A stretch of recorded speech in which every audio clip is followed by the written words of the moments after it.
Hey guys, it's Dr. Mitch. I just wanted to focus here on uh, some data I had presented at a talk I gave at Union College that was snarky in its title, The Unparalleled Evils of Cannabis. Really, I just want to take a look at health effects here and try to keep in mind some good decisions for drug safety. So, as I've mentioned, here are a whole bunch of things in the United States that you can own. You can definitely rent a fighter pilot and drive it if you've got enough money. Here we see a rifle that is semi-automatic, but when you're about 12 years old in Missouri, you learn how to take a metal rod and a file and make it fully automatic. On the bottom left here, I've got basically a laser that you can build based on plans that you can find on the web that can burn through wood. On the lower right here, I've got my friends at driveatank.com where you can rent a tank to drive, although you can't crush other people's cars with it. And in the middle here, there are now, I believe, at least 13 states where you can own a grizzly bear in the Tiger King era. I'm hoping this gets rethought, but nevertheless, we're trusting citizens with a whole bunch of things, and yet we don't trust each other with a green plant. When we're thinking about health effects of cannabis, particularly if we're trying to make decisions about medical use, we want to keep in mind that there are costs and benefits to any medical intervention. Either they require time, they require money, they have effects that aren't the targeted effects to help your illness, or just require a whole bunch of other contributors.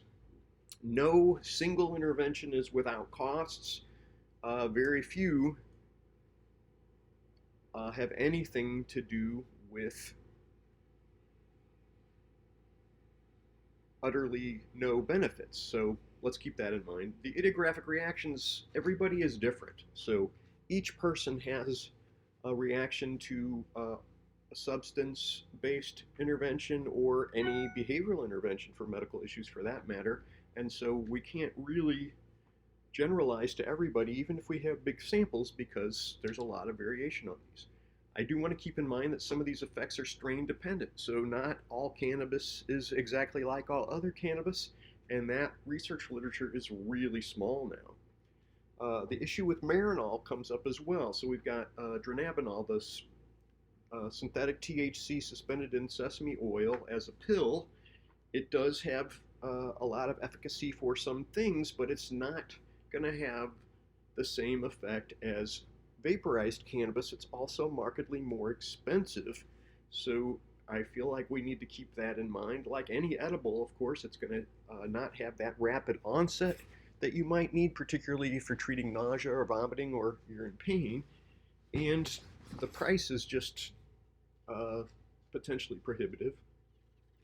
The notion of using cannabis as an adjunct or in combination with other medications, I think, is not getting as much attention as it should. So, particularly in light of some of the opiate problems we have right now, I don't feel like cannabis could necessarily be the key to all pain treatment, but I'm sure there's a subset of folks where pain can be handled with cannabis and some behavioral interventions, and at least give folks the opportunity to decrease their opiate consumption, which can be a huge, huge help.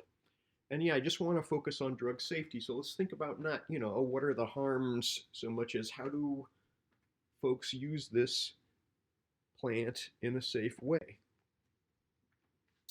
So yeah, these are what the Marinol capsules look like. There was a time when at least the 10 milligram was $8 a piece. I mean, that just adds up really fast. I think that's come down recently, but even if it was $1 a piece, 10 milligrams of cannabis today, right now, I'm guessing that most folks can get a gram for $15, and if it's 20% THC, that's going to be 200 milligrams right there, right? So obviously things could be markedly cheaper. They came out with the 2.5 milligram, and I'm actually glad to see that because even the 5 can be a lot for some folks if you're uh, not an experienced cannabis user, or you just want to have the medical effects without any interference from cognitive effects, by all means, this is the way to go. And then I do also want to emphasize that there are alternative ways to administer cannabis that often go unrealized. So sublingual extracts, this is the work from GW Pharmaceuticals. I do not own stock in them anymore. I wish I had waited a little longer, but bottom line is there's a way to do this. On the right-hand side, you see we've got the American method, which is literally there's a timer connected to it, and you can't spray very much underneath your tongue at any one time. In Europe, they seem to trust folks more to handle their own dosage. And the research on this is very impressive for a number of issues, and we can get into that when we get into more issues related to medical use. But what are the adverse health effects? Well, we'll get into them in great detail, but a number of things have come up recently that I want to make sure we touch on as well. So, this first question about vomiting, cannabis related anti nausea and anti vomiting effects are well documented, and effusive case studies where folks really swear by them as far as just noticing some nausea coming on and running to the vaporizer and really having a rapid intervention. But this cannabis hyperemesis syndrome, which I ridiculed when it first came out, is looking like it a thing. So we now have over 90 cases written up. I'm guessing that at least some of those are neem oil poisoning or related to something that's been put on the cannabis in the growing process or in the harvesting or something like that. But another subset of folks literally only respond to hot showers and a couple of other anti-nausea meds right now, and it sounds really aversive. You're literally just nauseated and vomiting 24/7 unless you're taking a hot shower. Again, I started out really skeptical, but the data are pretty impressive. Now, somebody seems to have this, and it is not pleasant. If you do, I get it, feel free to email me, and I can tell you the meds that seem to be working lately. And then the cardiac impact is also very real. So cannabis is almost invariably a producer of tachycardia. A lot of folks get their heart beat faster in response to cannabis, and that's just something that you do develop tolerance to over time, but it's still an intriguing issue. And if you've got a cardiac problem that's going to make it so you shouldn't have your heart rate increase, we really need to keep this in mind. So actually, given the aging of the baby boomers, I'm surprised we aren't seeing more links between cannabis use and heart attack stuff just by chance, because older people have more heart attacks, and if they happen to use cannabis, statistically, we would actually have some just by chance. And then palpitation. So I have a cardiac arrhythmia, a number of people do. This is something you need to keep track of, and obviously not everybody can use cannabis given the impact that cannabis can have on heart rate irregularities.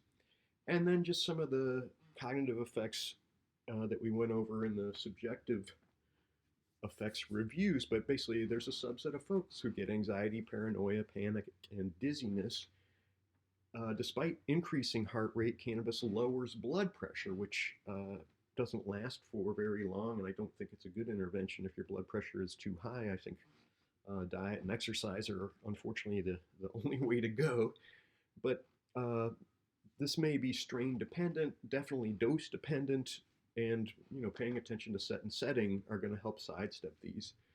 The issues around dosage and the presence of CBD are also critical. So CBD does seem to take some of those magical ideation, odd paranoia effects of THC down, and it's not the panacea it's presented as, but it looks like it may have some anti-anxiety effects, at least at 300 milligrams or more. Right? So take-home message, yeah, there are some adverse reactions to cannabis, but these aren't the ones that really seem to drive folks wild when they're talking about the evils, shall we